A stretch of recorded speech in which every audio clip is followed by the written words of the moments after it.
இன்னைக்கு நம்முடைய ஆசீர்வாதம் குறைவுக்கு காரணம் நம்ம சீக்கிரம் வரமாட்டோம். ஆமேன வரமாட்டோம். அல்லேலூயா சொல்லுங்க. சீக்கிரமே வரமாட்டோம். சோ பீரோ திறந்து என்ன ட்ரெஸ் போடலாங்கிறது யோசிக்கிறதுக்கே பல மணி நேரம் ஆயிருது. ஆமேன வரமாட்டீங்க. ஃபர்ஸ்ட் வாரம் இந்த சாரியை கட்டணும், 2வது வாரம் இந்த சாரியை கட்டணும், 3வது வாரம் இந்த சாரி கட்டணும். ஆமா, இப்ப எந்த சாரியை கட்டுறது? அவ வேற அல்லேலூயா ஒரு மாதிரி மினுக்கிட்டே வந்து பக்கத்திலே உட்காருவா. சோத்திரம். ஆமா, அல்லேலூயா.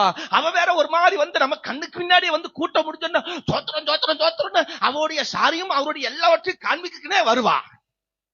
அவளுக்கு முன்னாடி நம்ம கொஞ்சம் நல்லா போக வேண்டாம் அப்படின்னு கிளம்புறதுக்கே பல மணி நேரம் ஆயிருது. அல்லேலூயா சொல்லுங்க.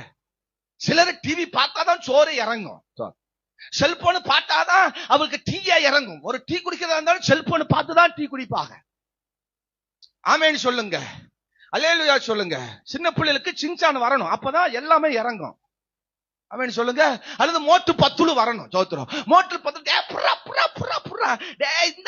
பப்புசு பப்புசு பப்புசுன்னு அவன் வந்து சொன்னாதான் பிள்ளைகளுக்கு சோறு இறங்கு, டீ இறங்கும். சொல்லுங்க. ஆமேன்னு சொல்லுங்க.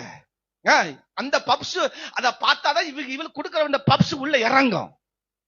ஆமே, எல்லாம் கிளப்பி ஆலயத்துக்கு வருவதுக்கு ரொம்ப மழை காலம் வேற குளிர்காலம் வேற, எலும்பி கிளப்புறது அதை விட வேற சோம்பேறித்தனமா இருக்கும். இந்த மழை காலத்துல சீக்கிரமா டைம் ஓடிடும், வெயில் காலத்துல ஸ்லோவா டைம் ஓடும், மழை காலத்துல சீக்கிரமா டைம். கண்ணை முழிச்ச 8:30 மணியா தான் இருக்கும். ஆனா வெயில் காலத்துல மணி 6 மணி தான் இருக்கும். சோத்திரம். அது தூங்க விடாது, உப்புசம் நம்மளை எழுப்பிய நம்மளை கிளப்பு. ஆனா அந்த குளிர்காலம் வேகமா ஓடிடும் டைம். கண்ணை முழிச்சவை 8:30, எந்திரிச்சு பல்லு விளக்கிட்டு வர்றதுக்குள்ள மணி 9:30. ஆமான்னு சொல்லுங்க. குளிக்கலான்னு தண்ணியில கை வைக்க போனா திரும்பி பார்த்தா மணி 10. பாஸ்ட் இப்ப அல்லி ஆரம்பிச்சிருப்பாரு. ஆமென்.